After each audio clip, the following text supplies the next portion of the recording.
Welcome, everyone, to another fantastic episode of Double Booked. Today's guest has created a brutal, breathtaking world where power and humanity collide. I'm talking about Starlight Jewel, where hybrids are trained as weapons, rebellion brews behind gilded walls, and in this story, loyalty cuts as deep as any weapon, and survival means learning when to fight and when to adapt. A trait raccoons and readers alike will appreciate. Please join me in welcoming the one, the only author of Starlight Jewel, E.L. Lyons. How are you doing today, my friend? I'm good. Thank you for having me on. I'm so happy you're here. I've been looking forward to this conversation since I went through and finished your story. And to be honest, it was not what I expected going into it. It was really different. I thought it was going to lean more into romance, and that's not what the story was. Like, I've seen different covers because I think this is your second cover. And the first one, I was like, okay, so it's a romance story, and there are some romance. We'll talk about it a little later on during the book discussion part of it. But yeah, it was not what I expected starting out. So I do want to give you the opportunity to tell everyone a little bit about you, a little bit about your book. But we have some friends on here that's been on for a while, so I want to go through and say, hey, we have the great and powerful Tim McKay, and we have the grammar queen. That's true, in the house. Yeah, if you want an editor, hire him and not me, because he enjoys it more and he's better at commas. I hate fixing commas. It's literally my least favorite thing. Like, I know the rules, but like I will ignore them in my own book. So yeah, you don't need commas. Yeah, you don't need commas. I'm like Oscar Wilde. That's my comma theory. Spend like half the day deciding whether you want it there or not with the subjective ones. How's it going? Blue Smoke Fire. Then we have J.A. How's it going, buddy? The fantastic Lucas. Oh, goodness. I don't know how to turn my volume, adjust my volume on this. Uh-oh. I tried hitting something and it opened like Apple Music instead. Uh-oh. Uh-oh. But yeah, Lucas made me chuckle. That was a good pun. I liked it. And if I said I wasn't excited to be here, I'd be lying. Nice. Nice. Hilarious. So let's I want to lean into a little bit about your background, but I want to give you the opportunity to give a quick elevator pitch on your book, because I thought it was fantastic, and I want to hear it from you a little bit about what Starlight Jewel is about. Yeah, so not what I expected. Like, your comment is pretty much the most frequent comment I get about the book, which I think says something very bad about my marketing. But it is epic fantasy. It's not spicy Spriggan romantasy, Tim. It was not. It was not. It's not spicy at all. I'm a very not spicy person. The romance could be interpreted as boring, if you really think about it. But yeah, it's not romantasy. It's epic fantasy, and it's on the darker side of epic fantasy. Although I wouldn't call it grimdark. It does meet Grimdark magazine standards, even though the cannibal short story did not meet their standards because he was too happy. But yeah, it's a big world with a big cast of characters. Kind of like a low magic system. The magic isn't very flashy. And it's about Axley, who's like a Spriggan human hybrid who basically is just trying to keep her brother from becoming a monster and destroying the world and like kind of ruining like her like nice little home that she's got in Minilov. So that's where all the hybrids live. The Spriggans and the humans have a treaty. They can't talk to each other. and the hybrids facilitate a weapons trade between them because the Spriggans benefit from jewels, which amplify a couple of their like magical powers that aren't really powers. I based everything on like real biological stuff, so like impartation and epicenter are based off of like the mycorrhizal fungus networks that trees have and things like that. Um, but at this one city in Minilov is where they have hybrids, and the hybrids facilitate the trade between them. The Spriggan weapons enhance the senses of humans because they have Spriggan sap, and the Spriggans have enhanced senses, if that makes sense. Hmm. Yeah, hopefully that was a good elevator pitch. I don't No, really it know. was good. No, it was But fantastic. And then yep. yes, I cannot agree more with Aveline Faith. 100%. It was a fantastic story. It was very intriguing. I do want to go through, and I take a lot of notes. If you see me writing stuff down, it's so I don't forget.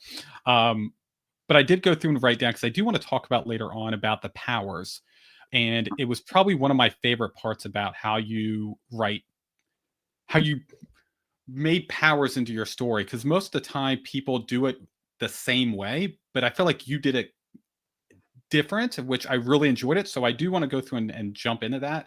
But I want to jump into your background. So before you started writing, so before Starlight Jewel came to life, what really pulled you towards writing science fiction and fantasy type of stories, or a hybrid driven story? I never really stood a chance. My dad was big nerd, uh, so he was reading me Lord of the Rings and Chronicles of Narnia and Dune and the Sword of Shannara from like birth, like from before birth. I was in the womb and he was already like trying to brainwash me. Um, and then I was born on Tolkien's birthday. He was really proud of that. And so I just grew up with fantasy and sci-fi. I had all the action figures. He also really loved comics, so I was really into comics as a kid, and books. There's just always books, and I was like telling stories, like my own little fantasy stories from like the earliest age I can remember. Like like the one I always like think of is what I think was like the first one I remember is like fairies riding crocodiles and alligators, and so that was like I must have been 5. And then once I learned how to write, I was writing the stories down, and my mother kind of rescued some of those from the trash. They were all terrible. They weren't worth rescuing, but I do have them, and hopefully somebody burns them when I die because they're bad. Oh my! There might be some ideas in there. You might be able to go back like, hey, this has a sprinkle of a decent idea to it. No, no, No. not even not. There's nothing salvageable in any of those. Yeah, but I went through like a small phase where I wanted to read other subgenres. Like in middle and high school, I kind of explored like mystery novels, and Mhm. I read some biographies. I like went on a big biography binge, and then ultimately decided that none of them were very fun. Um, like compared to sci-fi fantasy, I mean, you can't just read about some woman. Like I read like Louisa May Alcott's biography, and it's like there are no dragons. What? Why am I even reading this?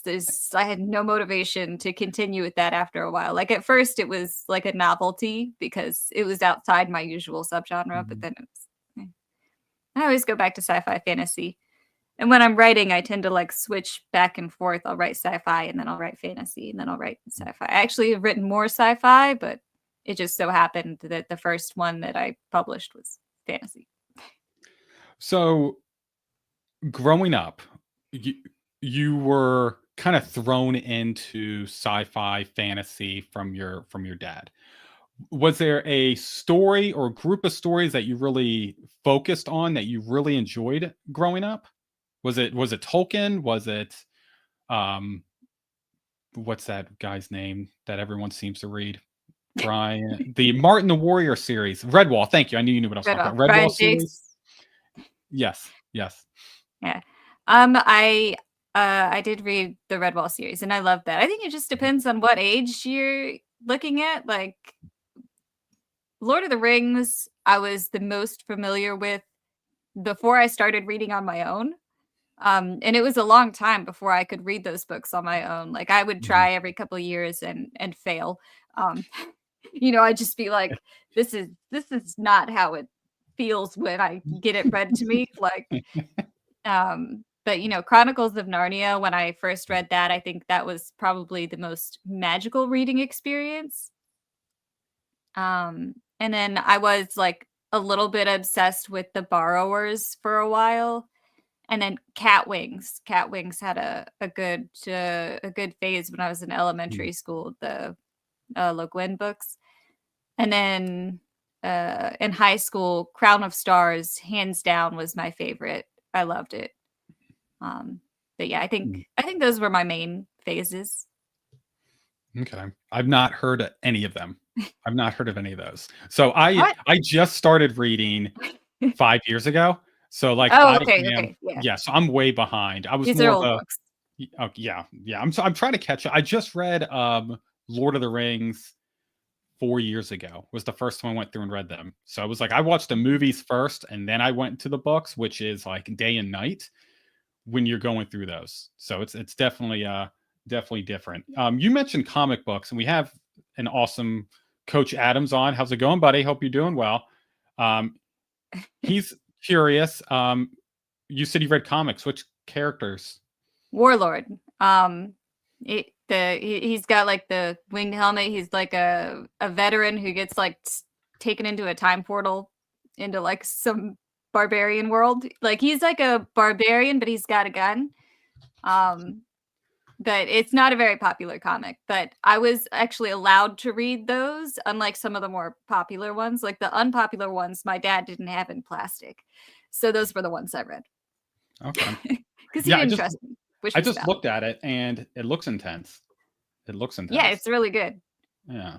It gives But off a really, Conan. He gives off a Conan vibe. yeah, all the barbarian comics were for sure my favorite, like Conan and Kull and Red Sonja, and Warlord. But Warlord, I think, was my favorite. I just thought it was so fun that it was a barbarian comic series, but he also had a gun. Like, so he had like this. It was just a weird mix of the genres, I guess. So I really enjoyed that. It was a lot of fun. Awesome. And I'm trying to catch up with what people are saying. And yes, I'm always stealing ideas and I write it down in my handy dandy notebook. So if I ever decide one day I might write, I might take some ideas. And then yes, my TBR is constantly getting bigger. It doesn't stop. I feel like I read one book and I get like five more from every conversation I have with people going, "Oh, you haven't read Borrowers?" And I'm like, "I've not heard of it, but it's going to get added to the list and we'll Yeah, I see." mean, you've got kids, they would love it. It's definitely a middle grade that was, I think I read it in middle school, but it's a great series. It's just kinda, like, fun, and it's like a family of these, like, tiny people who live in, like, a boot. So yeah. Awesome. Yeah, I need to so my kids are still on the younger side. So I'm waiting probably another year and then I'm going to do the Redwall series. So I've only read a few of those. So I want to go through and start reading those to them and then jump into The Hobbit and go through those amazing stories. Yeah, The Hobbit was great. Um, I don't know if I like The Hobbit as much as The Chronicles of Narnia, but I do love The Hobbit. Um, and comics, I think, are always great for kids, especially, Mhm, like, now. I feel like that's, like, the attention spans are a little shorter, mhm, probably. So comics are probably better, but, like, you can have more mature content in a comic, but have, like, a younger reading audience, which mhm. is, I think, nice.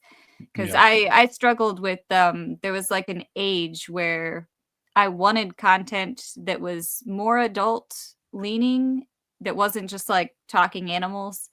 Like, I was, like, too old for Stuart Little, but, like, my reading level wasn't at, like, Lord of the Rings yet.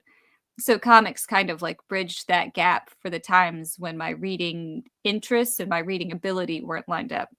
And yeah, I am really proud of my Incredible Hulk comic that my dad left me. He left me a ton of comics, but I think that's like one of the only real valuable ones. I still haven't looked through all of them to check which ones are valuable. It was kind of coincidence that I found out that that one was valuable. But yeah, so Awesome. Hulk. Awesome. And then we got Captain Underpants. I've heard of that one. I think there's like a movie Never or read it. something with it. And then Lord of the Rings is better than Chronicles of Narnia, but amazing. But okay, You're nice. right, Tim. As usual, we agree on this. I think that's the proper order of goodness. Mm-hmm. All right. I mentioned before we got started if you could hear my heater, but Now I can. Now you can. I gotta turn it off. So I'm gonna just zoom by real quick. I'm gonna do what you do during your videos and like slide back in. So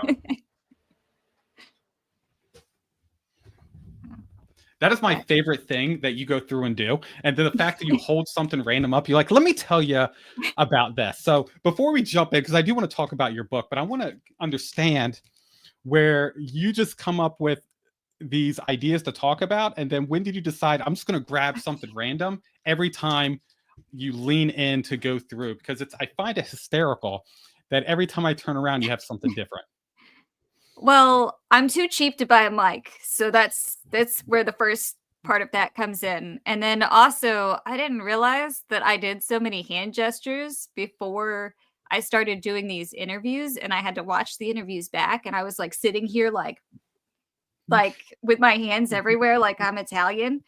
And there was somebody who had commented on my hand gestures before, and I basically just didn't believe them. I was like, I don't do that. Like, what are you even talking about?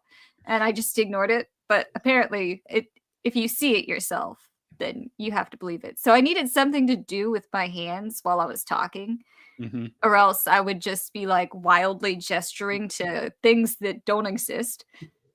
Which I still do with my other hand, which people have commented on. They're like, you realize you're pointing to nothing, right? Yeah, but I got to point. I got to do something. So yeah, but that's also why I have a drink. I'm not actually thirsty. I know that it will keep my hands occupied. There's nothing in the cup. You're just holding the cup. That's so funny. That's so funny. Oh, the method to my microphone choice is how far behind I am on dishes. So I was originally just gonna use that little pink spatula, and then it was dirty, so I had to use a spoon, and then that was dirty, so I had to use tongs. And so then eventually I hadn't done the dishes in a very long time, and I had to use a hammer. So that's where we're at. so that's where we're at. That is so funny. But yeah, it's very enjoyable. I do find it hysterical, and it's very engaging that you just slide in, and then I'm like, oh, what what is she gonna say now? So I don't know if that was on purpose of like, hey, let me slide in and engage people very quickly. But you do it very well. It's fun to go through and watch your stuff. Yeah, R.A. Sandpiper did like a video. When I was like trying to decide if I should get on TikTok or not, I was like watching an interview that she did, and I don't remember who it was with now, where like she and like 3 other people were giving advice on how to make successful TikToks. And I couldn't pay attention to most of it. I'm really bad at like watching content generally, but I had it on. And then like the one thing I heard was, if you just move at the beginning of your TikTok or reel, then people will immediately be engaged. And my thought was, that's the stupidest advice I've ever heard. That doesn't even make sense. But then when I went to do it, I was like, may as well try it because that sounds really easy. And then I'd already been sliding around on the floors because we had carpets for like 15 years. And now we're like living with my boss's parents and they have hardwood floors. And I was just ice skating around the house anyway. So I just decided to slide in and everybody liked it, which, shocked me. But then I realized when I was scrolling through TikToks, if somebody is moving at the beginning, like if they do a little swivel in their chair or something, I immediately want to watch it. And I think that's just a weird psychology thing. Humans are bizarre. we are interesting characters, yes. And I fall right into that because I see people doing twirls or flying in. I'm like, Well, they have something interesting to say. Like, why did they come in so Right. quickly? So yeah, but yeah, I just wanted to give you props. Yeah, I think you do a great job, and I look forward to seeing those. Thank you. Definitely go through and see just random stuff you go through, and I find it quite comical and hilarious. Um, I do want to go through and talk about your creative process, but I'm really curious about if you have any kind of like hobbies that might surprise your readers. Maybe That's you are surprising. a secret master chef, or maybe you're a champion Tetris player. I'm not sure. I was curious if you had any kind of fancy hobbies. I don't think any of my hobbies will surprise any of my readers or friends on here.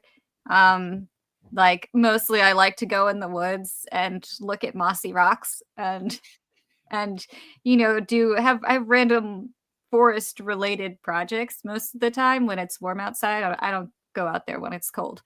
Um, and then I used to do insect taxidermy a lot. I would love to get back into that, but I've got to like pick a hobby and I can't do that and like writing. Uh I love video games and if I do start talking about video games, then it'll end up taking up the interview. That's happened a couple of times before. But I love RPGs and Mhm. like I like Call of Duty and PUBG as well, but I think I started with like RPGs. Like what is it? Elder Scrolls Online. The Mhm. That was like I think I sucked up like 3 years of my life with that. But yeah. All right. Um, what about mossy rocks? Why do you like Uh, mossy rocks? oh man, they're just so fantastic. Like the blending of like a man-made thing with like a nature thing, just like consuming it and living in its pores and they're so pretty and they're soft and they're squishy looking, but yeah, I love mossy rocks.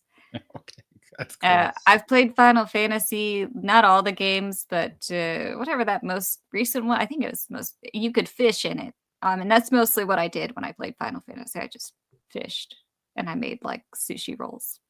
But I do love board games as well. I love Bananagrams and Scrabble mostly because I can beat everybody I know, and that makes me feel good about myself. So, what's the rarest insect? That's on my list. That's so funny. That's literally right there. I had it in there going. I was curious about that. So, yes, someone put that in the chat. So, what is the rarest insect that you taxidermied? We know the spelling's wrong. um, I don't Mhm. know that I've really taxidermied any like rare insects. It was mostly just like whatever insects I found. Um, like maybe a spider cricket.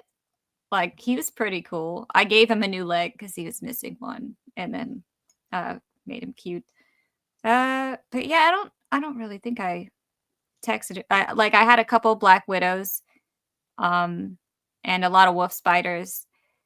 Yeah, nothing really exciting. I just liked. Eventually, I started making them into jewelry. But what kind of insect would I pass on? Honestly, butterflies. Especially once I got into resin. It's really hard to resin a butterfly or a moth because their scales just come off. So you have to like preserve the wings kind of separately. So I had to get this like super ultra clear tape. I went through like 20 different types of tape until I found one that was like clear enough that it wouldn't be reflective inside the resin. Um, so Me, roaches. yeah, I don't mess with yeah, that whole bug stuff. That's very interesting. I could never go through and be like, I'm going to gonna, I yeah, interesting. Interesting. That's did your family do taxidermy? Is that how you got into it, or was it just one day you were like, I'm interested in doing this? How did you get involved with doing that? No, my family was never into taxidermy of any sort, but my dad was really into bugs, and spiders. Like, he liked snakes and like any kind of thing that other people didn't like, animals that didn't like. He had a soft spot for it because he's like, it's just an animal. And so he Yeah, would pick up wolf spiders and we would play with them like when I was a kid, and he would go and catch copperheads and show those to me. that's Uh, cool. but then when I got a little older and I was headed to college, I got really into like preserving. And so I started out preserving them in alcohol. And eventually I realized that the black widows I was preserving would the red would fade off of them and stuff. So I switched to resin. But yeah, the roaches though, I don't like roaches, but I did like roaches as a kid, and I got traumatized apart from liking. So I had decided to run an experiment. I was probably 7 to see how far the roaches would go from the nest. So I found a roach nest out in the wild in the woods somewhere. Like we lived on a bunch of land. And so I put nail polish on the roaches and so that I could track them and see if they were the same roaches I was seeing on another property, if that was like all one nest or if it was like multiple colonies of roaches. And then my brother told on me, and my parents found out, and they both freaked out for different reasons. So, like, Hmm. my dad was like, "That is not very nice to the roaches. You can't just put nail Hmm. polish on them." And my mom was like, "Roaches, disease." And so they were both yelling at me at the same time over this roach experiment, and I've just never wanted to go near a roach again in my life. Get traumatized. I hear you. I'm more traumatized being around roaches, but yeah, I hear you. We all got our different traumas. So I'm curious with Starlight Jewel, going back to your book. Where did that idea come from? So was it a character? Was it a question? Was it the world? What came first? And where did that idea come from for that book? Um, the first thing that I thought of, I was reading like the Grimm's version of the fairy tales, and I read Mhm, Cinderella, and I had kind of expected it to be like much better than the Disney version, like most Grimm like mhm, stories are. And it was my least favorite Disney movie, Cinderella. And I hated the Grimm one almost as much as the Disney one. I was like, this still doesn't make any sense. This is so dumb. Like, this is the dumbest story there is. And so I wanted to ruin it. I wanted to make it terrible. And I feel like I successfully did that. Even though it's mhm, not a Cinderella retelling, that's kind of like where the idea started, was that I wanted to take the ideas from that story, make them make sense, and also make it like the like opposite of that vibe, but still maintaining kind of the fairy tale vibes because I do like dark fairy tales. mhm. Um, but then it spiraled out of control. Obviously, if you've read the book, you know it spiraled. Like uh, I don't really have much of an explanation for how that happened, or why that happened. That's just what happens when I start trying to like world build. I was, listening to songs to base the characters off of, and that song Roots by In This Moment came on, and I was like, "Oh, perfect. Spriggans. Like this sounds like what I wanted my main character's vibe to be. I'm going to do Spriggans for the world." So before that it wasn't even like a Spriggans were an idea related to the book. Um but that song just instantly, I knew that would be the perfect fit for what I was trying to do. And then eventually everything just sort of like came together. I did a lot of test drafts and a lot of plotting and outlining, and eventually it turned into a book. So how did you know, or how did you decide that this was not going to be just a standalone story, that you wanted to make this into something bigger? Was it like, what part of the process made you go like, hey, this is something bigger than just one story?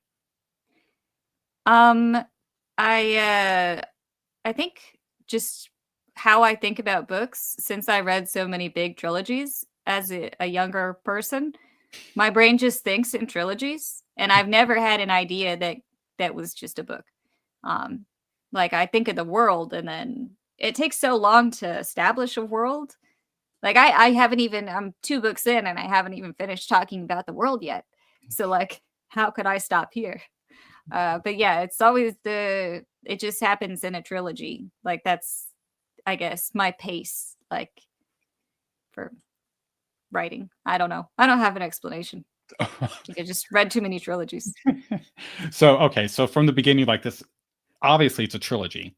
there's no other idea, but is it gonna end with book 3, or do you feel like this might be longer since you said you have a lot more to the world to go through and tell?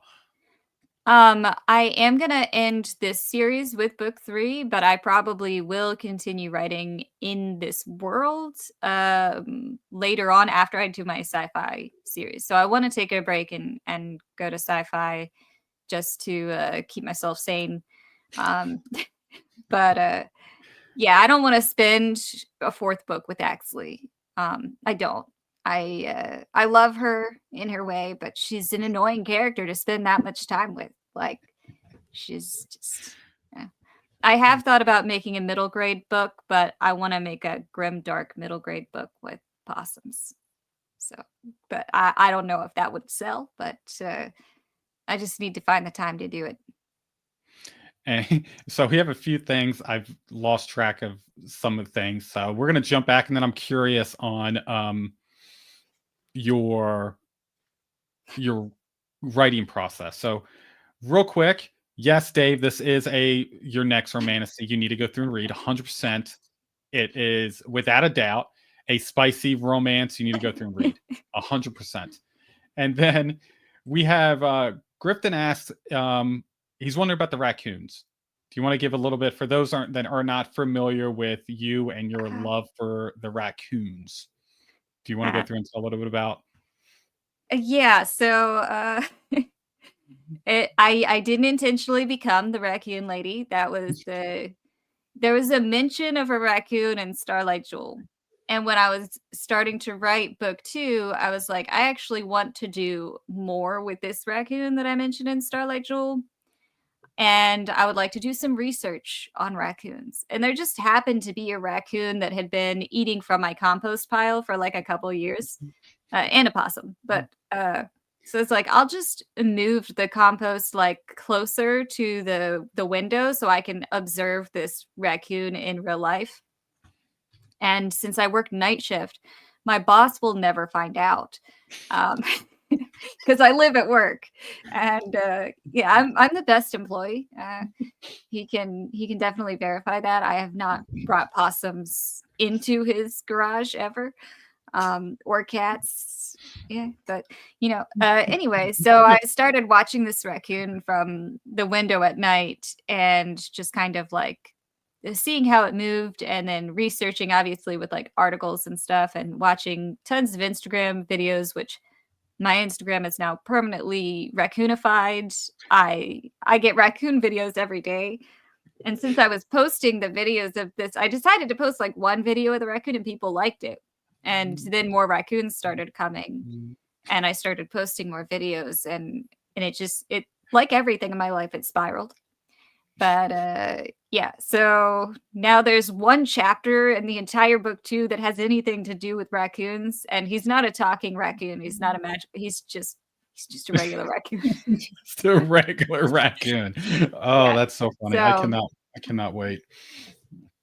Oh, I can't wait. It's gonna be so fun. So fun. Um, I'm sorry, I should know this. Is book 2 out already? yeah. Ostranger's Wrath is out and um largely positive reviews. I think it's all 4 and 5 stars still, but it hasn't gotten like tons of reviews yet. Hmm. But it's out. Ooh, your heater. No, my wall unit, like my AC unit, started just beeping, and it's off, and it just started beeping, so Yeah. it freaked me out. So thought it Yeah. was being attacked by a raccoon here for a minute, so I freaked out. Um, so leaning back to your writing process, I'm really curious. Are Do you outline your stories, or do you kind of have an idea and then just let it unravel into chaos? I definitely outline a lot. I'm not gonna say that the outlining is always effective. Um, but I tend to, instead of doing like a play by play outline, I have all the things that need to happen. So it's like a roadmap where like you know where you're going, like you know the destination, but you don't necessarily have to do the stops in like a particular order. And like there can be more stops on the map than what you actually hit on the way. So I kind of go through that outline And then I have like plot thread outlines, which are separate because I open up way too many plot threads. I always tell myself I'm not going to do this next time. I won't do this to myself. This is torture. And clearly it's not the right way to do things. But I open up like 50 plot threads in like the first 50 pages of the book. And then I'm stuck with all of those for the rest of the time I have to write. So I have to keep track of all those plot threads to make sure I actually close them. So I have to, like, last time I think I made like a cardboard board, like a big cardboard thing with like pins in it to connect the chapters with like the plot thread points that were happening at each point. Yeah. So the outlining does get out of hand. And then once you actually start writing, it doesn't always go the way you think it's going to go. And like you'll have plot threads that you think are going to meet like here, but then like they don't, because one thing happens faster than you expected it to. Like there wasn't as much content in this as you thought, and there was more content in that than you thought, and they needed to align for things to happen, right? So then you just have to be miserable, and that's writing. So that's awesome. I'm a plotter, but I'm probably not a good one. That's awesome. I can just imagine a full wall of like different yarns all over the place with like random pictures of the raccoons that you take pictures of that are in the yard, with the opossums just all over the place. I can just picture it and it seems awesome. So if there is an actual board on your wall, I think you should definitely go through and post it of like, hey, this is kind of what I'm working with inside my head. I think it'll be fun. I don't have anything right now because we're in this like transient living situation for like a whole year. But I don't have like my own space to put things in. So it's all just like boiling inside of me and scalding my brain. So. Oh, fun. Okay, so you can't do it because you have a cat. Well, you can do it before and after. Like I just put it up and then this now my cat is eating it. And then my cat saw it and then it's attacking it. So yeah, that could be fun. Yeah, that is why I didn't use yarn. I used a chain, like, jewelry chain. So when I was doing the taxidermy stuff, I made like little bug necklaces. And so I had a bunch of chain left over. And I used that because the cats will eat yarn. We've had to take them to the vet because we can't have any kind of string anywhere. They'll eat it. Yeah, they're smart. I want to lean in a little bit to your book, specifically around the dynamics. So when I was reading the story, Axley and Hyde's relationship and their dynamics felt like a huge anchor of your story. And I'm really curious what inspired that dynamic between these two characters. It'd be funny if I said my brother because he's older and nothing like Hyde, but no. I don't know. Sometimes you just think of a character and like you wonder like how, like what would be the personality type that would like hurt this other character the most. And for Axley, that was Hyde. And like Hyde was born because that would be the most painful type of character for her to have in her life. And like he just kind of like was born immediately as I was creating Axley as like the complement to her.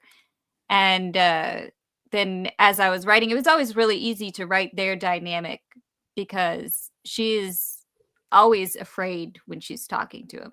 She's like afraid of herself and she's afraid of him and she's afraid of messing everything up. Like she feels this big weight of responsibility with him. And also the resentment factor. She wishes things were very different and there's literally nothing she can do. So she's helpless. And that's a fun position to put your main character in. Oh, nice. When they can't do anything. So like a yin yang and just pain. You want to put her through pain. Yeah. I mean, it's best to start your main characters out in situations that are going to make them miserable. I feel just generally, and yeah. Yeah. Was there any character when you were going through and writing that surprised you? Because you mentioned about Mm. the chains of your the plots you wanted to go through, and yeah, it was anchor points, but then things didn't occur the way that you wanted to once you started writing. Was there any character that went through and surprised you, going, they became a bigger character than you thought, or maybe they kind of got pushed into the background, or they started doing things completely off the rail? Like they all surprised me a little bit in their own way. I think Henry is the most surprising. Like King Henry was not in the first draft.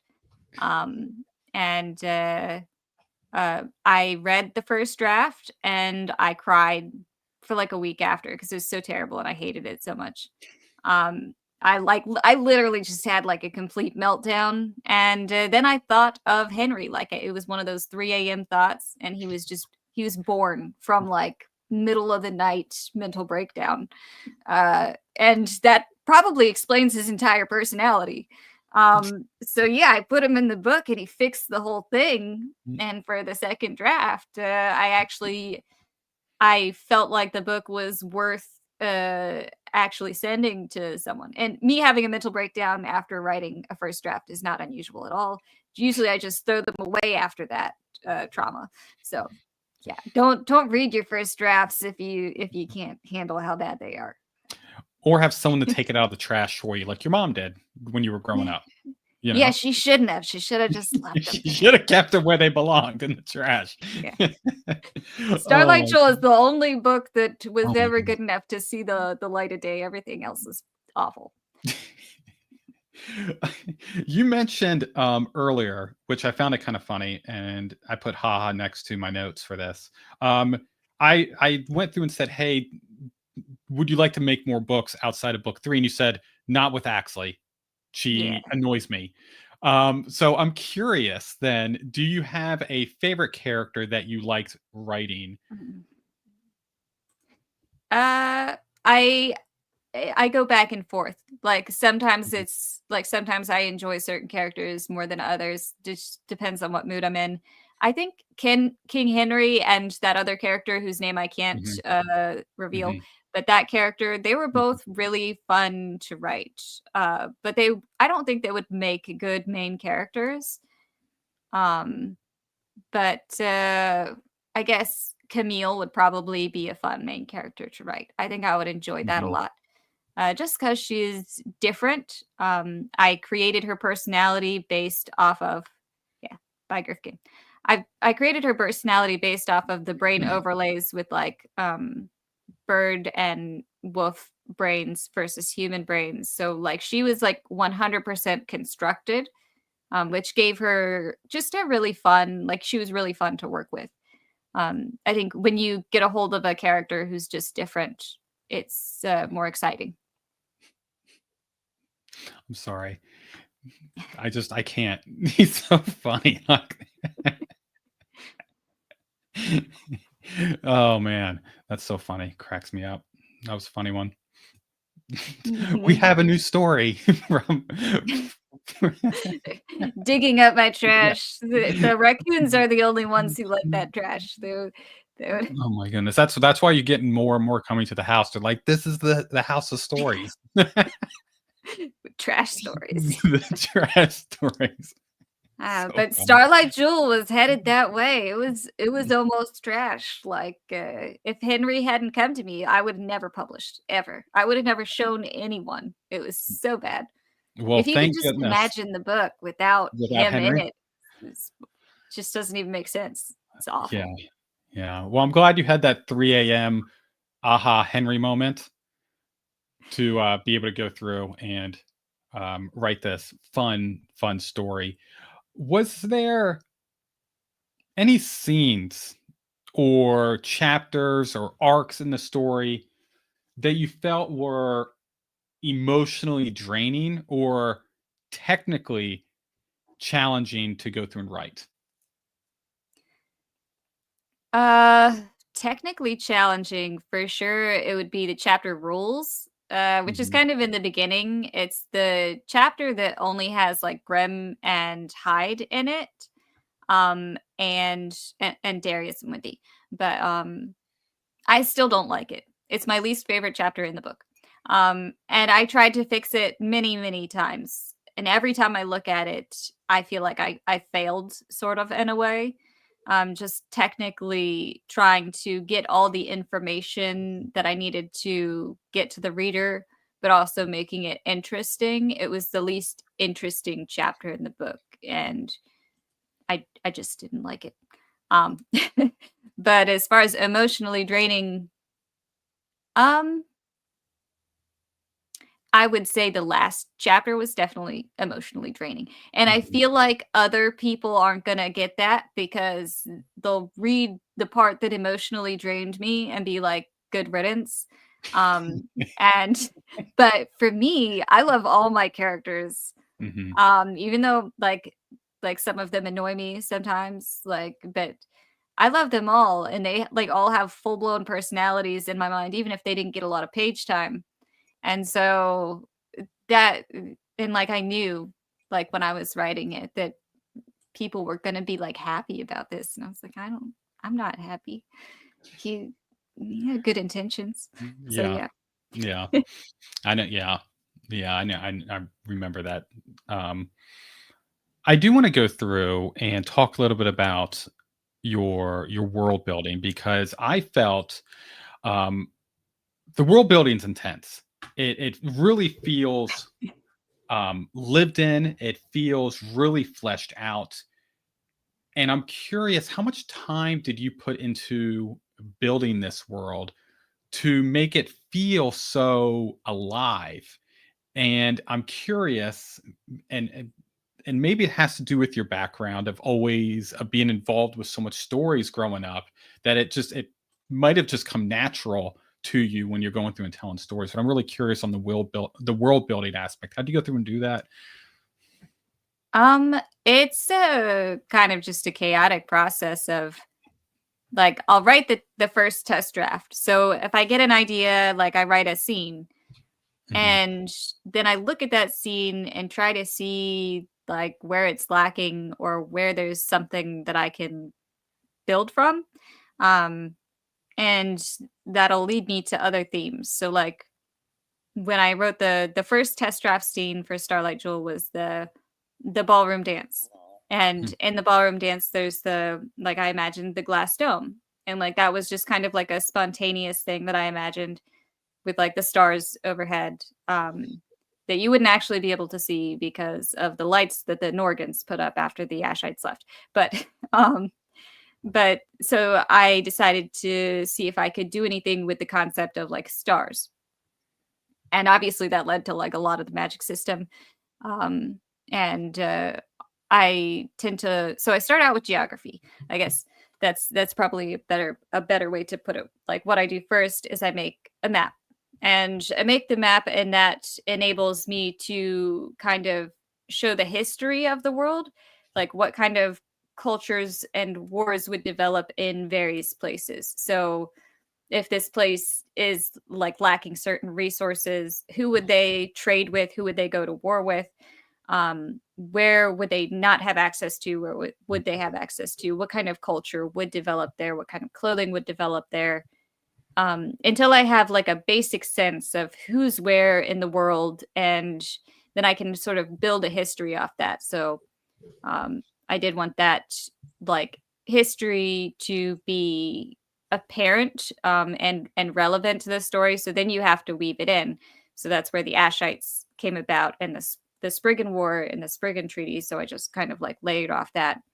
Um, but before that, I was writing the test drafts, and the test drafts led me to like the star based magic, which is really meteorites. Hmm. It's not actually stars. Um, but for these in medieval alternate world, you can take liberties with language. But yeah, so then I kind of like from there, then I heard that song and I added in the Spriggans. Yeah, it's just chaos. Like, it's just like I think of something or I write something and that leads to another idea until it all sort of meshes together. And sometimes you think of something and you want it to work and it doesn't. And so you just have to sacrifice it to the computer. So like when I was first writing, I wanted a star forge. Like I wanted like the metals to be or the weapons to be metal. And so Mhm. Rorik had like a star forge in the middle of his like forest. And the longer I thought about it, the more I hated it. And so I just got rid of that idea entirely. And the Spriggan weapons are carved in wooden now. So you mentioned something very interesting, and honestly, I've not heard a lot of authors say this is the way they go through and do their world building, and I find it very intriguing. Is you start with a map, which I've talked with a few people that thought of that as well, and they go through that same exact process. But you mentioned economy next, the economy and culture, Mhm. like you're really fleshing out the world of this is what led up to this point, and how would the world actually work with clothing and the previous wars, and who would be working together and who would be battling against each other based off of resources. And I find that very interesting as a process of world building, because that's what I like to see within my stories is, hey, is this actual, does it feel real, or is it Yeah. just like, just trust me, it works kind of stories. And I do appreciate a story where it's like, oh no, they actually went through and thought through this. Like it makes sense why these two are actually working together or going against each other. So I really do appreciate Yeah. that, of your process. I think you can feel it Mhm. when an author hasn't read any history. Um, like, there's some books you pick up and you're like, they have never read any history. Like they don't know anything. And they've never like thought about how these things would actually work. Like these people in this region would not be doing this thing. And like there was one book I read where and it's fantasy and I get it. It's fantasy. And I try to tell myself that, but I don't believe it. So it's hard. But they had coffee in every single scene. Like, everyone was always drinking coffee. They're, like, on the road 100 miles from civilization, and they've got coffee. And I'm like, "This you can't do that." And so, like, when I'm writing, I want everything to feel like an actual world. It's not fun if you don't make your readers believe it. Like, if Mhm. I don't believe it, then it's not fun for me to be in that world. Like, I need to actually like, be convinced, like, trick me. I wanna be Mhm. tricked. And Yeah. so I try to trick my readers, and the way to do that is to involve the economy. Mhm. And, like, if you think about the book, the economy plays a huge role. I mean, the whole book is about the Spriggan weapons trade. Like, it's a book about resources and, like, jewels, and then you get to book 2, and oil is, like, one of the big resource things there. And like mining like and trade with various countries. And then as far as like land being a natural resource in colder areas like in the north, so like Tarth has two neighbors and one of them like is nomadic and so they want to intrude on this land and they also are cannibals so they want to eat like the people are the resources in like food sense. Then the Epherians want like farmland and so they want to Mhm. expand. So I like to think about that as like a foundation because if you don't Mhm. start with that as the foundation, then you're trying to build a foundation after, and that's really it you can feel it. Like, if you try to build the economy or just, like, add it in as, like, random wall dressing, it doesn't feel the Mhm. same. But if you start with how would this place have developed from early civilization up to where we're at in the story, then it feels authentic. Mhm. Yeah, the people as a community felt like they all had a motive within the story, which is again what makes it believable because it's like this is their goal. Now, each individual person obviously has their own um, beliefs and goals, but as a community as a whole, they also have a set goal as well, which I do go through and appreciate that. And these guys in here are cracking me up. He wants to read the coffee book. Then George R. Martin can't ride a horse. He's just making things up about horses.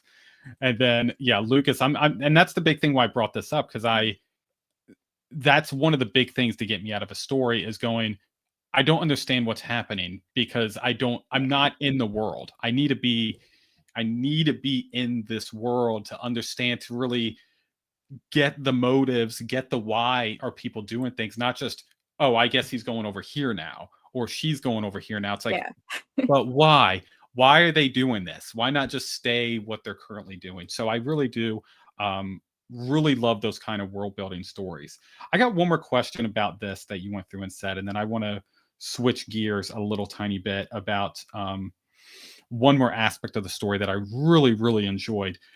You mentioned history, and I'm curious. So you have the culture, you have the people, you have the understanding of what their motives would be, but from like a history perspective, are you going like years back and going like, hey, this is kind of where they started, this is what happened to these individuals, and going like, this happened all the way back here, but this is where my story takes place on this timeline of your world? Do you go through and plan that out, or is it just like go back just like a decade, or is it like 100 years of, hey, Yeah. I kind of have an idea of what's I happening? have 2,000 years of history Fantastic. because Love I've it. got the Ash Mother and the period before the Starfall happened, and then there's the Starfall, which is when Rorik arrives, and then there's the period where Heartfire is whole, and also like Rorik is kind of antagonizing the humans, and then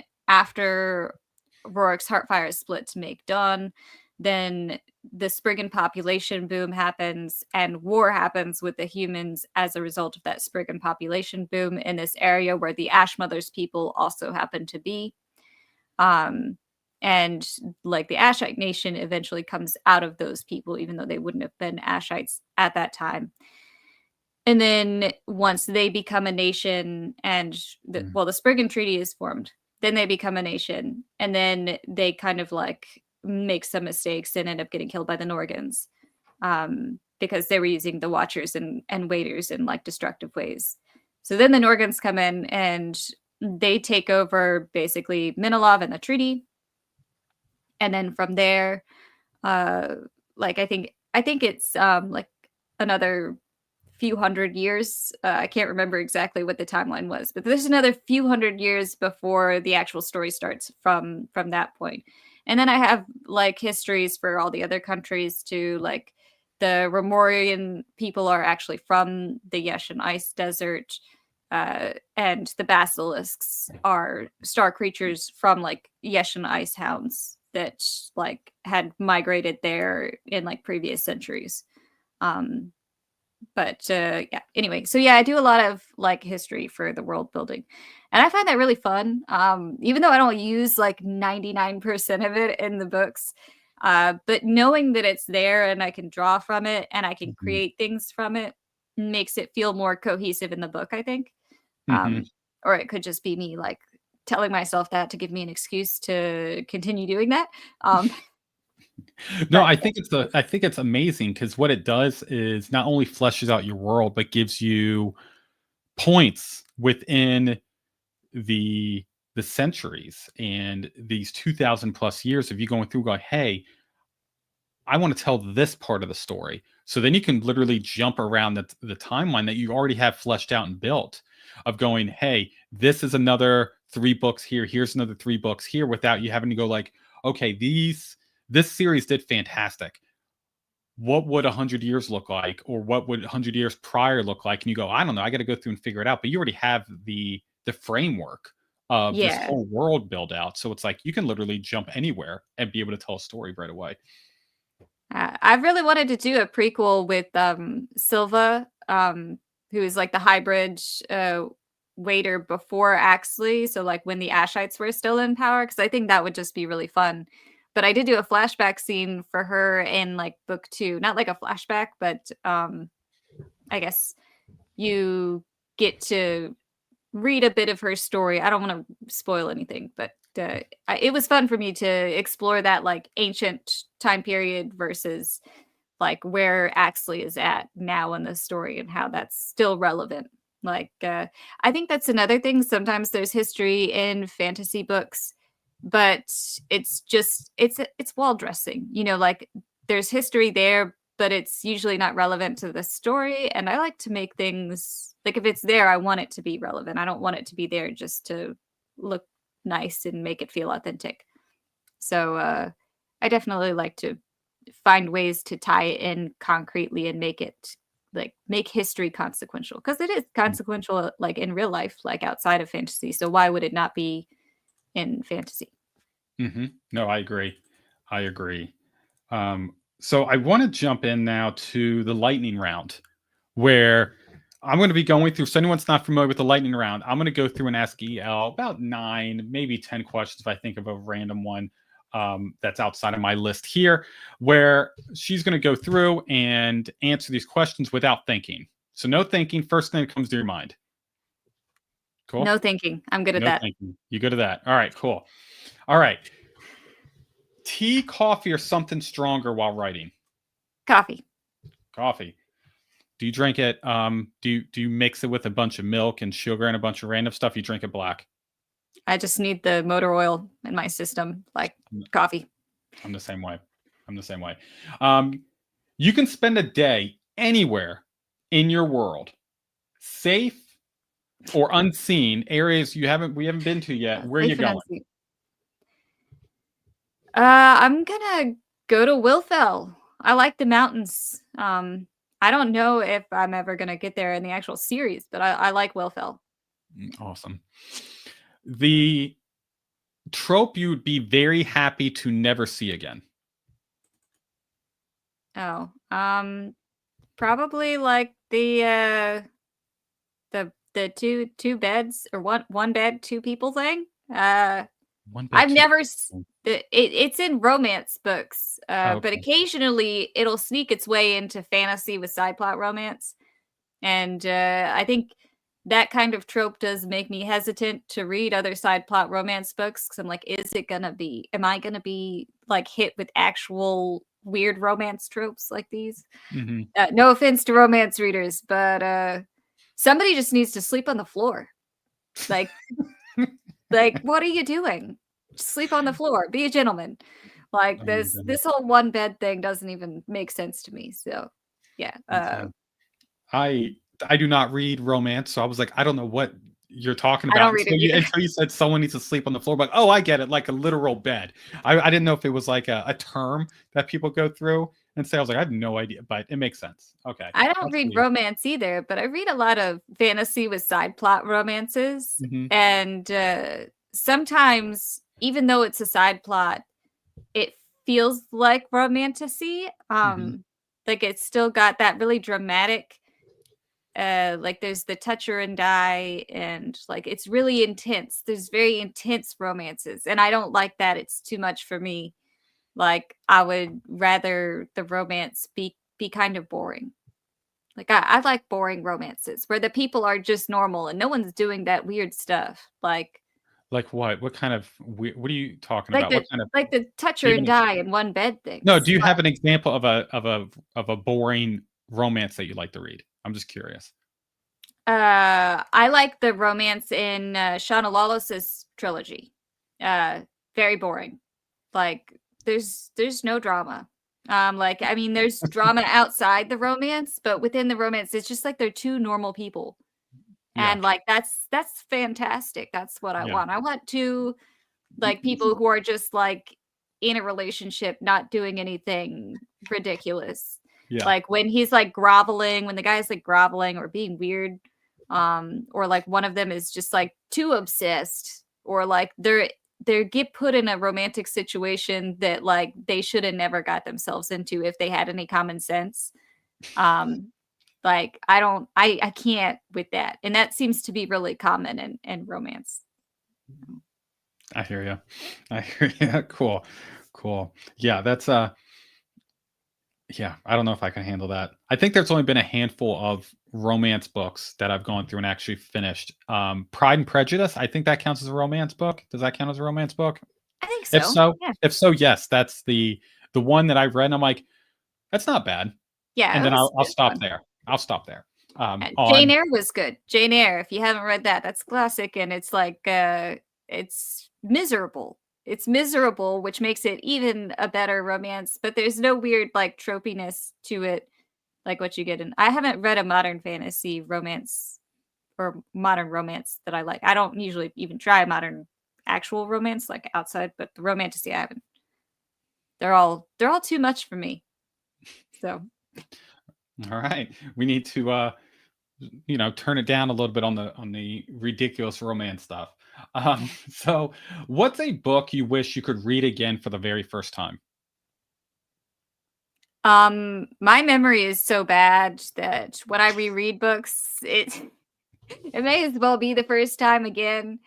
Like, I'll remember things as I'm reading it, but, like, you could ask me about it 5 minutes after, and I don't have a clue, but, like, as I'm reading it, it's like when you're singing song lyrics, and then, like, and you think you know all the lyrics, and then the song goes off, and you don't know more than 3 words. That's how I feel when I'm, like, finished reading a book. Uh, so I don't really have that thought. I don't wanna read a book for the first time again. I just wanna reread it and, like, feel like the familiarity come back to me so I can pretend like I actually absorbed something from it. I hear you. It's so funny. Like, I don't remember what happens after I close the book. It's like, what do you think of when Gandalf died? Gandalf died? Like, what do you mean?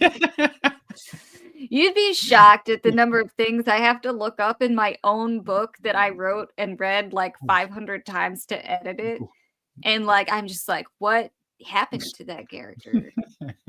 And I have to, like, go back and, like, double check what I did because I don't remember, and then oh, I'm supposed to be announcing we're gonna have an audiobook. I forgot. Oh, But yeah, awesome. the audiobook is in progress. It's very close to being done. Me and MK Baker have been working. MK Baker is so amazing, and I was so happy. Like, he started recording it before we even talked about it, and he was just like, "Hey, I recorded a couple chapters of your book, and just practicing. I wonder if you might want me to do the whole thing." And I was like, "Yes, except for the women voices, because I feel like that when you're listening to narrators, I prefer it when the women do women voices, so I'm doing that. Mhm. But, as we've been doing this, he's been like, "This quote," where they're, like, remembering the quote from earlier, "is not the same." And I and I was like, Okay, I know it was only, like, 3 pages ago that you wrote this, but clearly you did not remember what this you should have double checked, and I did not. So I can't even trust my memory. Like, when I'm confident that I do remember something, clearly I was wrong. Like, 4 different times in the book. Like, if you've got a copy of Starlight Jewel and you see, like, a quote from, like, earlier, because that happens, they'll think about something somebody said earlier. It's wrong every single time. Well, you can blame it on the characters in the story not remembering things correctly. Not really, because there's the memory magic, and, like, Axley has perfect memory. No, no, no, that not at those point, not at those points. No, I understand. I do see your Mm, question, ZK. Few more questions on mine, then we'll jump back to okay. ZK's question. Um, Oh, okay. one word that best describes Starlight Jewel. Oh. Um, sassy? Sarcastic? I think that's the vibe. It's kind of like, I don't know, like, not very excited. The characters are all kind of jaded. Uh, So jaded, jaded. I like that one. We'll go yeah. jaded. We'll go jaded. What are you currently reading right now? What's the one book you're reading right now? Book I'm reading right now, does editing count? Uh, Mm-mm. okay, Are no. you only Um, editing? Are you not no, reading a book? I'm also reading. Yeah, I've got The Advent of Winter open, which is an anthology. Mhm. And Which is great, uh, by the way. It's yeah, it's very good. yeah, fantastic Okay. so far. And Okay. The Tim crim says editing counts. So we'll go. Tim's always right. So editing counts. So what are you editing right now? I don't know if I'm allowed to talk about the books Okay. I'm editing. Like, All right. but Crimson Court is the audiobook I've got going. I think Noble, or I think the guy who writes its name is Noble. I don't know. Once I start reading, I don't care about the author anymore. They don't mean anything to me. They mean nothing to me. All right. Yeah, I don't want to put you on the spot of saying what book you're editing. So we'll skip there. When you're reading, do you prefer paperback, hardback, ebook, or audiobook? Audiobook. Audiobook. Because if I'm reading it in any kind of visual form, I'm editing, and I don't do that when I read the audiobook, like, because there'll be a bad line and it just continues. They keep reading, and versus if I read like punctuation I disagree with, it doesn't even have to be wrong. It's just punctuation that I disagree with. It will stop me, and then I have to put the book down and be upset in another room and then come back to it. Like Anthony Ryan sent me an arc once, and I had previously hadn't read a physical copy of one of his books for like ever. I'd just been reading the audiobooks. And I guess I didn't realize when I read them before that for his dialogue asides, he doesn't have any punctuation. None.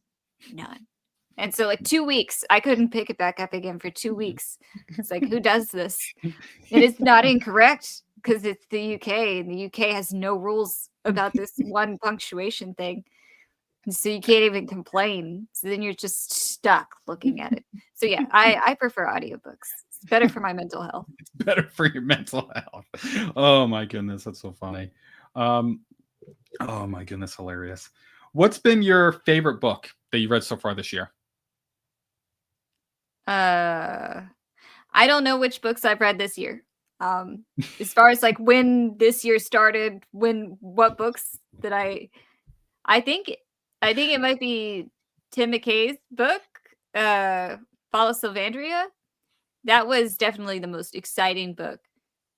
I think Far Removed was last year. It might have even been the year before. But yeah, I'm gonna go with Fall of Sylvandria because I think that's safe. I know I read that this year because that wasn't that long ago. Awesome. All right, last question. Anything else? Last question. You can take your time with this one if you need to. Okay. If Starlight Jewel had a theme song, what would it be? Probably that Roots by In This Moment. I think that captures the vibe. Perfect. All right. So anyone that's not aware, I've been creating a Spotify playlist for theme songs for every single author interview I have. So I'll be adding in Roots In This Moment.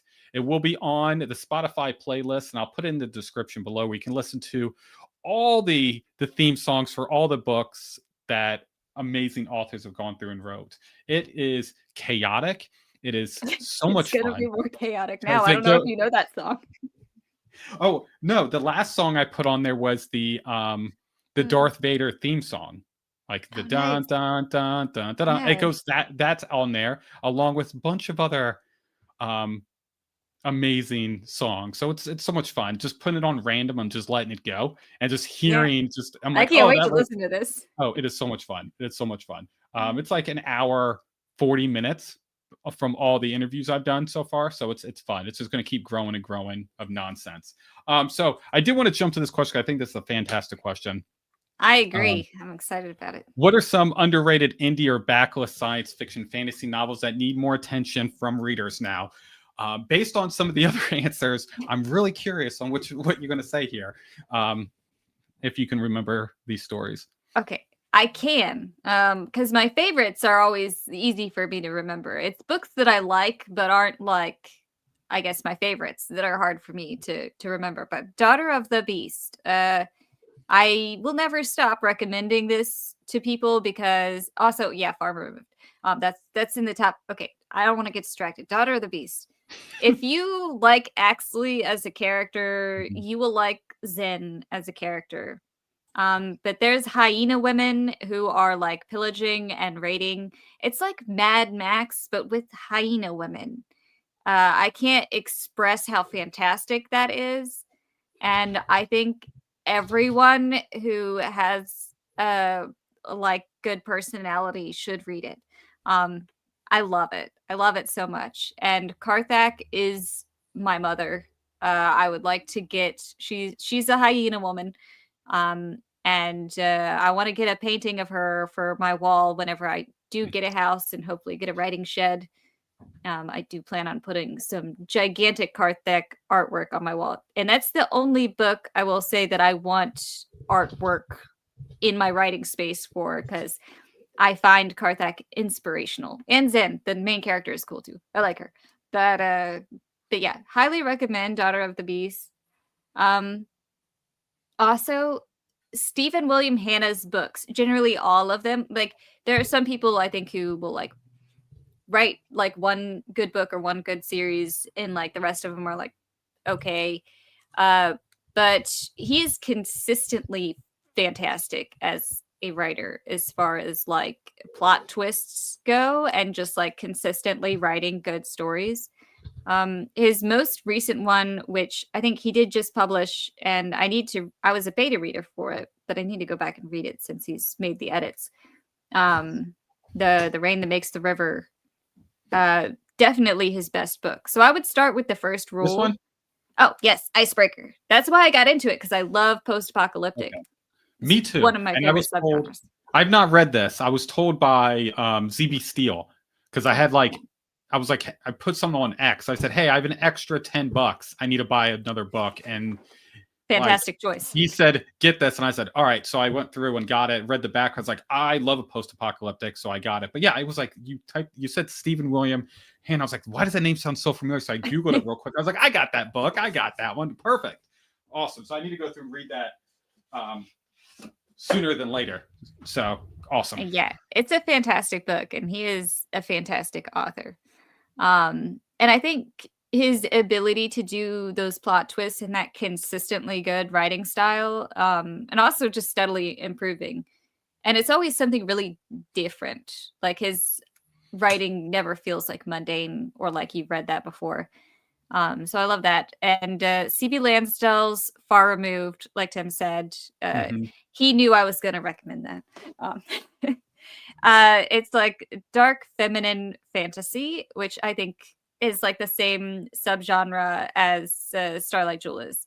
And also Sea of Souls. I think our three books are kind of like inhabiting the same little space that's kind of like weird, where it's dark fantasy, but also it's not dark like Tim McKay's book, Fall of Sylvandria, is definitely dark fantasy, but it's a little bit more masculine.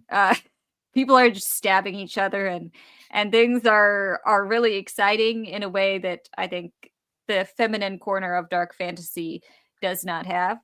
All our books are a little slower, and it's more like psychological dark than just people. And people are also getting stabbed in all three of our books. For sure, you're not going to be gypped on like stabbings, but there's not quite as much stabbing as like Tim and ZB Steele have in their books. It's a little bit more just, mental torture than physical torture. Old school. I've not heard of Daughter of the Beast, and this cover looks crazy. Yeah. I'm gonna go through, and he painted that himself. That's an author painted. He's an artist as well. I love that. I'm gonna share my screen because these people need to see what I'm looking at, because it looks amazing. So let's see if I can do this right. There we go. And there we go. All right. Look at this. Look at that. That fantastic. Is so cool. He's actually done some art for Starlight Jewel as well. Like if you go to my merch shop, he did the glass slipper and the raccoon, and the Grimm and Cletus artwork. And I feel like he did something else too. But yeah, so he's done some of the artwork for Starlight Jewel, because I loved his artwork. He's got more on his Twitter page of Daughter of the Beast, like that series. Like some of them are just like funny cartoons. You will laugh in this series. It's not just like pure like grim dark. Um, it's fun. It's very fun dark. It's like grim dark, not like grim dark. So I enjoy it a lot. Awesome. It looks awesome. I'm a big listen. Anyone that says you can't judge a book by its cover, No, doesn't know me at all. I'm always judging books. And this cover alone, just the cover alone, like you said, I take recommendations pretty well. But I brought this up and I'm like, yeah, this looks too cool. Like just to get yeah. it to Mhm. to read it, I have to go through it. But it looks like it's not in your normal format. So this one's actually you actually physically read this book? Oh yeah, yeah. I had to physically read it, which was absolutely worth it. And I had the old cover, so that's the new cover. I like his old cover just as much as the new cover. I don't know if there's a Ooh. way to find it. I'll have to Yep, send it to you. I think But it might be is it is it's it like this a front view with like a little yes, yeah. So that's what drew me into the book was that original cover. And I think I had to read the first chapter for something, so that's how I like discovered it. But I pretty much knew when I saw that hyena face yeah, that I was gonna fall in love, and I loved it even more than I expected. But that does capture the vibe perfectly. it So looks very cool. yeah, Okay, that looks cool too. Look at that. yeah. And the second and Okay. third books are also excellent. But I have to convince you to read the first book first. Well, it's out of print. What has Out happened? of print? I don't know. It wasn't out of print earlier this year. I know he was going to edit the books, Okay. but Book 1, but that's 42. Oh, whew. All right, I got to find this book cuz it seems like a book I want to have physical and I'm not spending $42 on this book. Um even how if you, awesome it is, it's hard for me to spend that kind of money on a yeah, book. no, I wouldn't spend it on that either. I'll ask Greaves what's up because he does talk to me sometimes. I'll ask him where his books are and what he's doing because I know he's taking like a Twitter break. He's like driving around in a van in Australia right now or something. Oh, the dream. Um, That's cool. yeah, right. Like he's just living free. But so he hasn't been doing as much with the books lately. But yeah, yeah, I would read the Kindle, but I know some people aren't as into ebooks. Listen, 90% of what I read's on Kindle, and sometimes I like just holding a book in my hand sometimes. And I don't know, this cover looks fantastic, and Yeah, I kind of want the physical version, but I guess I could just pay $5 and read it and then love it and end up buying it. So, all right, cool, yeah, cool. So I add that one to my list, and I also have Far Removed on my list, and that cover looks pretty cool too. yeah. And that's another. She's also an artist, and she's also she's also done art for Starlight Jewel. Um, she painted. She just I think it was just a couple months ago, like out of nowhere, she painted Axley in the tub of dirt. Oh, that's So, cool. That's cool. uh, I do enjoy that. Authors that go through and draw their own characters and they do their own covers. I don't know if you're familiar with Brahm. Are you familiar with Brahm mm-mm. at all? So he does the same thing. He started out as an artist, and he did a lot of the artwork for. He did dungeon. He did not Dungeons and Dragons. He did Doom. He did some artwork for Doom. He did some artwork for Magic the Gathering for the cards. He did that, and then he started writing. And he takes a known story like Peter Pan and then flips it on his head. So it might be someone that might be up your alley. Yeah, That kind of does the same thing, going, yeah, this is not dark enough, so I'm going to take this and kind of just like flip make it it around. horrible. Yeah, Yeah, so he did the same thing with like the Salem witch trials, which is pretty good. Yeah, his stories are amazing. They're so much fun. And so yeah, I do like that. I do enjoy where I can actually see what's in the author's head of going through, because if someone else doing your artwork, they're doing an interpretation, and this is yeah, more like, no, this is the chaos that's actually in my head. And that's what I really really enjoy, definitely with like horror type of stories, and that's what Brom Mm. writes in. His characters are horrific. Like his first book was a Peter Pan story, and like the characters in that, I was like, I cannot look at Peter Pan the same after seeing what kind of chaos is in your head for this story. So loads of fun. So yeah, that's my recommendation for anyone is read some Prom. Brom. Brom, he's fun. All right, so let's get back I to definitely envy them though. They can just like actually put their mind, like make an image of Mhm. it. I definitely very jealous. I am a bad drawer. I'm working on it, but awful.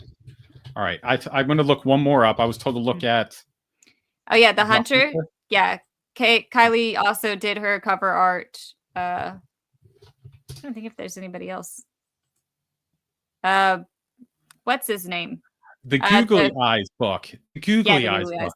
Yes, I've seen that cover with the googly eyes. And honestly, the first time I saw it was with the googly eyes. And I was like, is that really what someone did for their book? Is they just had googly eyes? Um, so yeah, that cover looks fantastic too. Yeah, I'm a big sucker for people who has multiple skills because I don't have either skill. It's not like I can write or draw. And people that can do both, I'm like, wow, that's so cool. So it's cool I stuff. think with anything, it's just practice. Like, I mean, if you saw my first drafts, you would think, "Oh, she can't write for crap. Needs to she needs to stop trying." But like, you do something really bad, and then you just fix it over and over again until it's like kind of better. The Hunter was really good. It's third omniscient, and I usually don't like third omniscient, but she did that very well. I was shocked that like as a debut, she did so well with third omniscient. Very fun book. Also Mo Wanders, I think, did his own cover or her. I don't know if Mo is a woman or a man, but the person Mo who wrote like Born in Fury, I think it is, that person did their own cover. Here's some like just in this conversation alone, I have like 12 books I have to add to my list. So Yeah.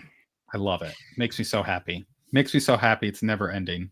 Um, Going back to Starlight Jewel, I'm really curious. Have you thought about, all right, hypothetical, you have all the money in the world and you have all the rights to your stories, okay? And you wanted to go through and adapt Starlight Jewel.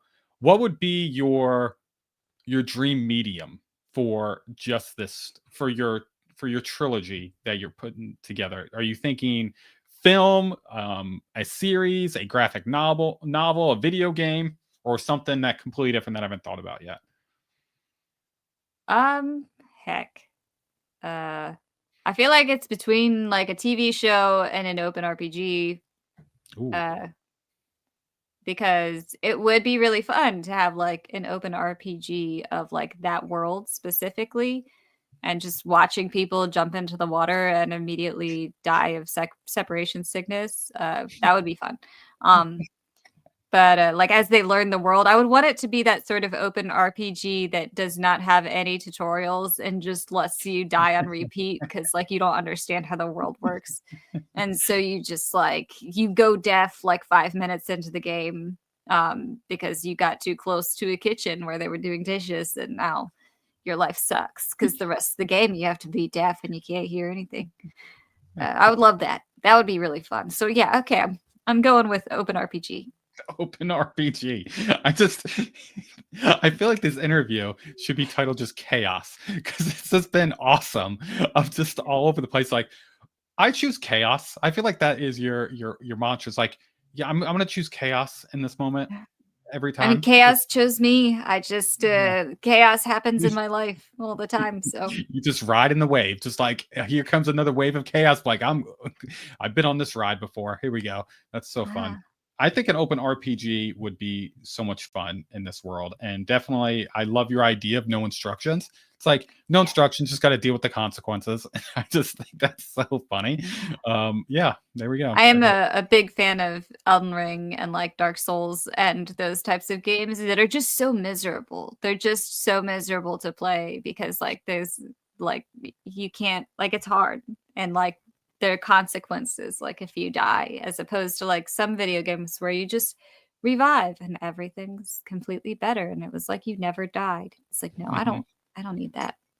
Need that kind of sugar coating. That's so funny. There's so much hate for that game. So funny. Um, even the cheats, I still died. It's how it should be. Yeah. You choose violence, L chooses chaos. Yeah. That's so funny. Yeah, I've never played Elder Ring. Honestly, I stopped playing video games when PUBG first came out. I think Mm. I survived playing video games a year after that. So, um, I love PUBG. so I I got don't know. killed by the blue circle more than anything I loved else. it. It was so much fun. It was so much fun. Love that game. Mm. But yeah, I used to play that all the time. And then um, Call of Duty. I'm trying to remember when was the last Call of Duty I played. Modern Warfare was the Modern Warfare 1. That was the last one I played. So however long ago that was. I don't And, remember. and They're all just Call of Duty to me. Like I just play whichever one like that people are playing when I get on the Xbox, and like yeah, my friends are like, come play this game, and then I have to yeah. buy a new game, spend Hmm. money, and then I go and play the game. But all the Call of Duties feel the same to me. They Just are. shooting It's people. yeah, it's the same thing. It's all just violence and war and fun. Yeah. So you mentioned No, I like Halo you too. you want to Halo. Oh yeah, Halo's so good. Halo 2 is my favorite. The second one, number 2, I don't know is the the best difference one. between any of the Halos. Like, I Oh, know it's we played 'em. My brother would just kill me repeatedly, in, like, the little multiplayer things in yeah, the Halo games. Uh, it's fun. yeah. You mentioned your next book you want to go through is sci-fi. Is that a Mm. continuation of another book? Or are you trying a whole new story altogether with your sci-fi story you want to do? So I started a sci-fi series before I started Starlight Jewel, and I, got frustrated, so I started Starlight Jewel to get away from it because I was mad. Then, I guess like throughout the writing of Starlight Jewel, I've taken little breaks to revisit it. I'm probably on like I don't know, like the 20th like attempt at like starting this series. Like I've got a couple drafts, but then like also just a bunch of false starts. Um and I've learned a lot about myself as a writer in these last like 5 years. For one, I hate deserts and I will never write in a desert again. I also don't like spaceships as much as I thought I like spaceships. Like, I think I like spaceships in theory, and I've written a ton of sci-fi on spaceships because that just seems to me like I think I just because I read so many space operas.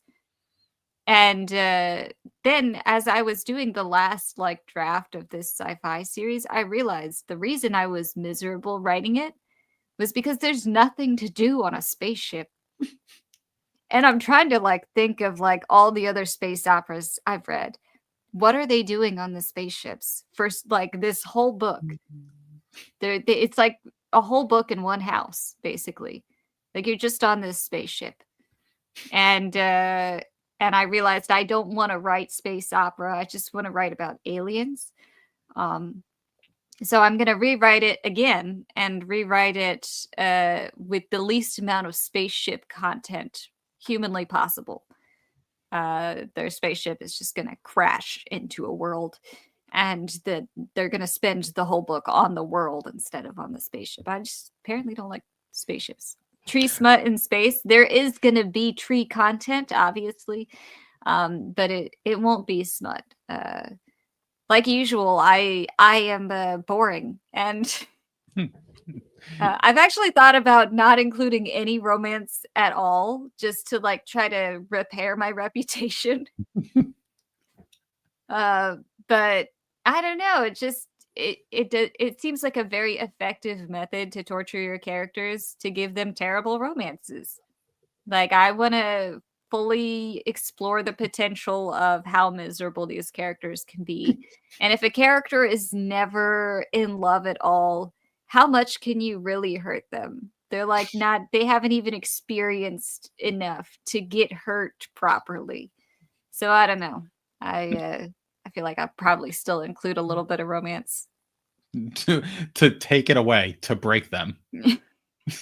I mean, I've had some debates with people who know how I want to continue the series. Nobody likes my ideas. I put in my yeah, basically.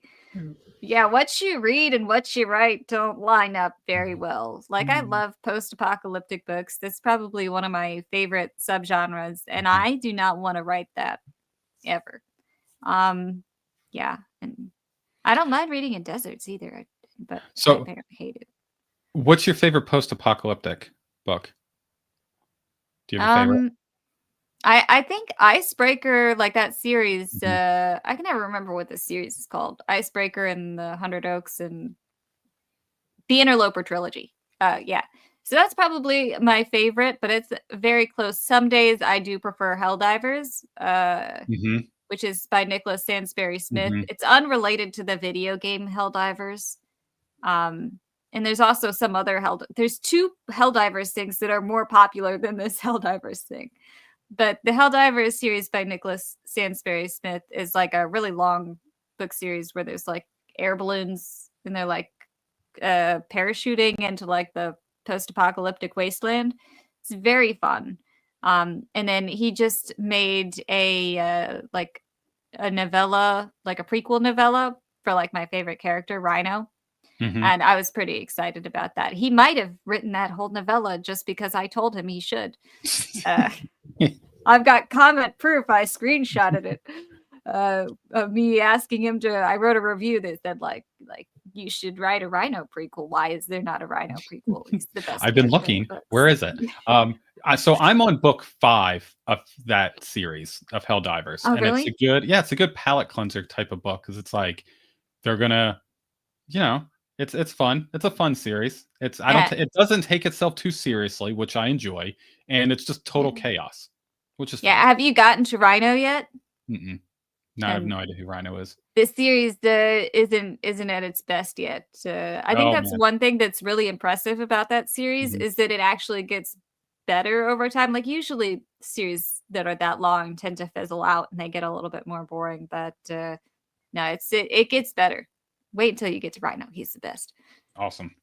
Awesome. All right, cool. I need to continue it because I have all the audiobooks. So it's kind of it's that's those types of series where I'm like, this is just fun, is what I normally Mhm. listen to from like an audio perspective. I like more of my um like epic fantasies of more like ebook or physical books. Yeah. So your book, I Yeah. went through and read it as an ebook. Um, but knowing that you have an audiobook coming, I feel like that's amazing. It's going to go through and definitely expand your scope, which is going to be loads of fun. Are you going to be doing Yeah. book 1 and book 2 at back to back, or are you going to do book 1 first and then see how that goes before you go into book 2?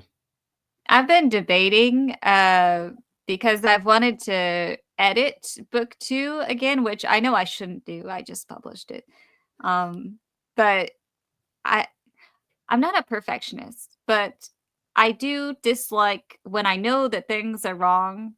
And I know I'm going to continue noticing things are wrong like forever for the rest of my life, so I can't just keep editing the book. But I haven't quite committed myself to doing book 2 right after. I also have to see if Baker would want to do book 2 right after. I'm not sure.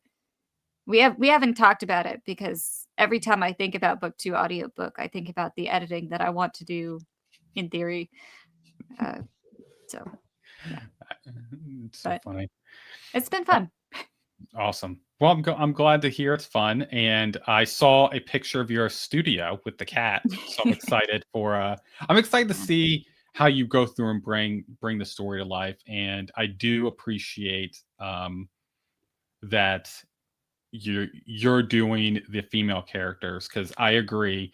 It takes it kind of takes me out of the story when you have the opposite sex Yeah, doing the voices. It kind of at least it brings throws me you out of off. it. Yeah, it Yeah. gets me out of it, and it's just like there's few and far between of people who can do. Do you have a ghost? I don't know. Did you hear that? Yeah. Yeah. No, it's just I don't know what's happening. Something's happened outside the shed, and I'm just gonna just accept when I got to go inside. I'll deal with whatever monsters are outside my door at that Yeah. time. So we should be fine. So, all right. Georgia doesn't have any mountains, does it? I think you guys are safe from, like, cryptids down there. You're alright. Yeah. Well, I What could am happen in in. Georgia? Yeah, I'm in an area that has a lot of ghosts. So Uh, could be a ghost. I don't know. they can't Yeah. do anything. They Uh, yeah, what yeah, we'll see. We'll see what ghosts. happens. I don't know. I don't know. We'll find out.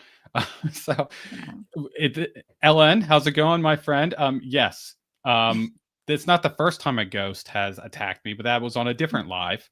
Yeah, so you got to go through and watch that. Those are interesting. That was an interesting conversation. All right, so back to you and your stories. I feel like I got us off track for a minute.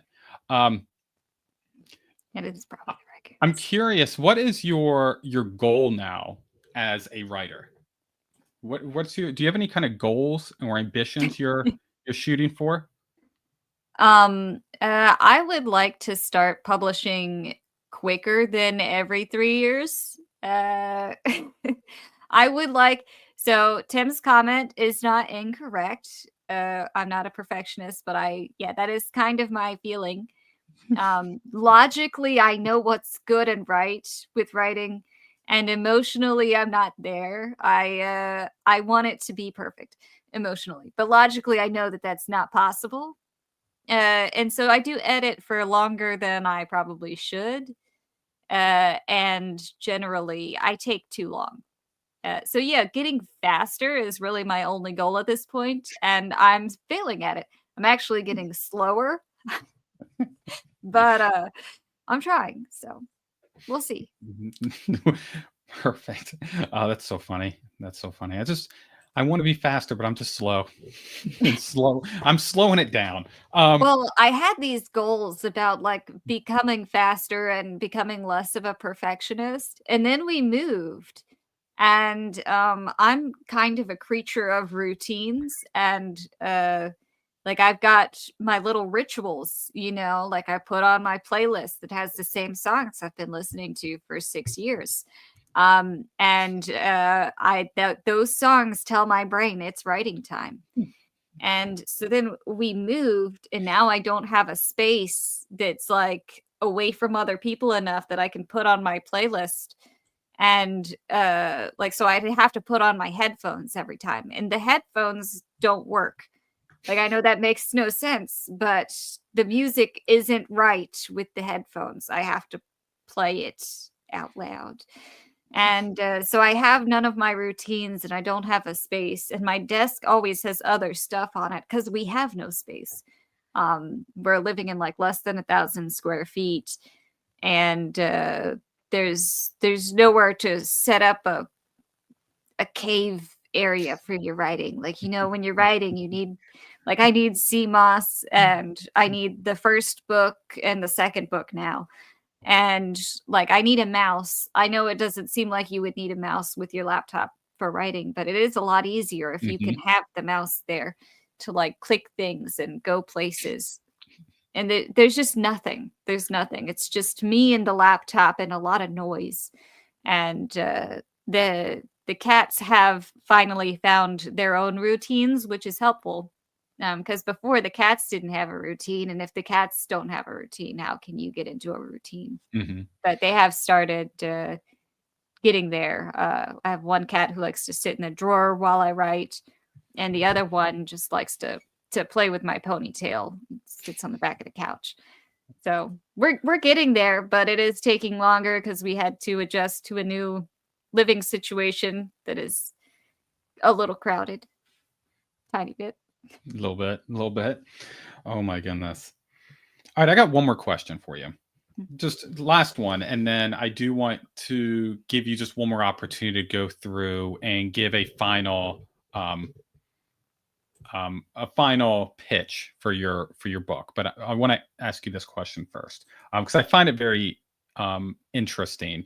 Um, at this point in your writing career, what does success look like for you professionally as a writer? Uh, it would be nice to make money.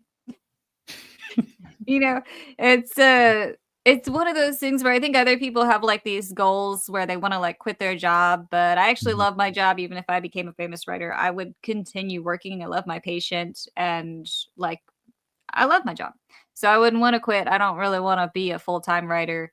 Um, I would like the money so that I can do my job better. Like it would be nice if we could get a nicer house for my patient.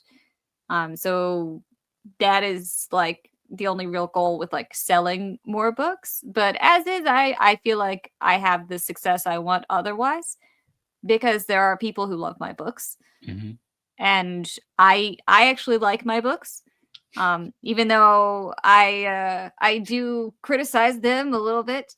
Um, but that's mostly because I've read them like 200 times a piece. And it's hard to not start to get frustrated with something when you've read it that much and you're actually looking for problems. Uh, but I do love the books, and I love the characters, and I love the world, and I feel like I did them some justice. You know, there's the story in your mind, and then you have to make it two-dimensional to put it on a piece of paper. And I think I did pretty good at that. Mhm. So I feel like I'm successful as far as those things go. Um, but yeah, it would be nice to sell more books. So I guess that's the goal. Uh, Awesome. That's no, I think that's a fantastic goal. I think that's awesome. And then I think it's definitely going to happen with the audiobooks. I feel like that's going to really expand it. Because I know a lot of people that only consume through audiobooks and that's it. Like I try to go through and be like, no, you need to check out this book. It's like, is it audio? And they goes, no. And they go, I will wait. And I go, but I don't know if an audio is going to come. And they go, then it's not supposed to happen. I'm not supposed to consume this. So um, I think it's going to be fantastic. I'm super excited to go through and listen to this story just to see what I might have interpreted wrong. When you, because I feel like if you listen to something and then physically go through, at least for me, I'm terrible with names. So I right. go through like, oh, that's how you say their name. I've been saying it completely wrong this whole time. So I find that a lot of fun to go through and re go through a story to see what yeah, I might have been saying completely wrong in my head. Yeah, it's been kind of funny to see like how Baker thought things were pronounced versus how they were. And like I've corrected some things, but like not corrected others. Like he pronounced basil, and I was like, you know what? It's probably better since I did just name him Basil because I was eating basil, and this makes it seem like I'm less obsessed with food. Uh so yeah. But so sometimes I correct and sometimes I don't if it matters to me, or if I think I'm gonna be able to remember how he pronounced it since we're both doing the audio. I also have to say the new pronunciation if he makes one. But yeah, and then the cat has been making fun of me. I've been doing Baj for like the last 3 days has been Baj's dialogue. And you know, she's got like a scratchy voice. Mhm. So I've had to do the scratchy voice. And like after the first day I did it, like my cat started croaking at me like I've got a video of it. He's just like doing this. I don't want to make the noise, but this croaky gremlin noise that sounds like me voicing Vaj. And I'm like, my own cat is making fun of me for doing this book. I get no peace. And I had to practice it a bunch because you know, you do it the first time and you're like, oh, that sounds terrible. And so then I'm just saying, of course, 500 times in like different croaky tones. Yeah, so it's been an experience, and there are cat bloopers. I'm making a cat blooper reel because they just meow. They're behind me, you know. I can't control them, and there's four, so there's cat interruptions like every 10 minutes. They're very vocal. They like to participate in the audiobook making. That is amazing. I definitely cannot wait for you to go through and put that out there of like, hey, here's my cat making fun of me. Here's me, and then here's my cat interpreting how I'm saying things. I cannot wait. That's oh, my cheeks hurt. That sounds so Uh, funny. That I'll sounds so probably do that tonight because the Baker just edited the Boz chapter that I sent one chapter and he was like, that you should probably redo that. And so I redid it like 3 times and then I sent him another one and he finally edited that so I can make like a little compilation with me and Jasper. Jasper just mocking you. That is so Yeah. funny. Oh, that's so funny. I had a blast during this conversation. My cheeks hurt from laughing so much. This was a blast. For those few that have not gone through and read your book and are on the fence about going through and picking up your series, do you have one more quick pitch for these individuals on why they should go through and pick up this amazing story? It surprises most people who read it, I think. Like I don't think like if you have expectations and you think you're going to be disappointed based on those expectations, they're probably wrong, because a lot of people have thought they weren't going to like it because they think it's romantasy. For one, there's no romance between Axley and the tree guy, just to make that clear. There's the romance is all between well, I mean, she's a hybrid, but he's a human and she looks human. There's no weird romance. But generally, I think people are pleasantly surprised by the world building because that's what I love. And the romance is just kind of like a side thing. I love world building and I love making my characters miserable. And isn't that what all epic fantasy readers want? I feel like it is. It's what I want. So that's my pitch. I love it. I love it. If you haven't gone through and picked up Starlight Jewel, go through and pick up this book. I'll put all of EL's information in the description below. Please go through and check out her website and all of her books. I know I'm going to be jumping to Ostinger's Wrath very soon because I thoroughly enjoyed Starlight Jewel. And again, EL, thank you so much for joining me today. It was so much fun. And everyone that was in the chat or everyone that's watching on the replay, thank you so much for joining us today.